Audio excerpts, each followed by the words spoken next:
কি রান্না করব খুঁজে পাচ্ছেন না, অল্প কিছু জিনিস আছে, তাহলে আর দেরি কেন, চলে আসুন আমার সাথে আড্ডা দেওয়ার জন্য। গরম ভাতে একদম জাস্ট জমে যাবে ল্যাটা মাছের ঝাল সর্ষে বাটা দিয়ে। খুব সুন্দর একটা রেসিপি, দেখে নেন শুধু আমি কিভাবে রান্না করছি। ল্যাটা মাছগুলো তেল নুন দিয়ে একদম ছাল ছাড়িয়ে একদম তেল নুন দিয়ে পরিষ্কার করে নিয়েছি, গরম তেলে যে ছেড়ে দিয়েছি। একদম ল্যাটা মাছ ভাজা হচ্ছে, একদম লাল লাল করে কড়কড়ো করে ভেজে নেব। তার মধ্যেই যে তেলটা থাকবে তাতেই আরও 2 চামচ দিয়ে দেবো তেল, সর্ষের তেলই রাঁধতে হবে, খুব মজা লাগবে। এই যে যেগুলো আমি মশলা বেটে রেখেছিলাম, আদা রসুন পেঁয়াজ জিরে সর্ষে যেগুলো রেখেছিলাম সেগুলো সব তেলের মধ্যে দিয়ে দিলাম, দিয়ে গুঁড়ো মশলাগুলো সব অ্যাড করে দিলাম, দিয়ে ভালো করে আমি 2বার 4বার করে কষে নিচ্ছি। আপনারাও এরকমভাবে কষে নেবেন, বেশি কিছু লাগবে না, অল্প কিছু জিনিস লাগবে, একদম দেখুন একদম একদম সুপার হিট লাগবে, একদম খেতে একদম সুস্বাদু একদম কি বলবো বন্ধু, বলার কিছু নাই, মুখে লেগে থাকবে।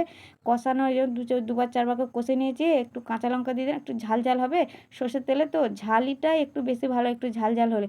ফুটে গেল তরকারি, তার মধ্যে ল্যাটা মাছ দিয়ে হয়ে গেল আমার রান্নার রেসিপি।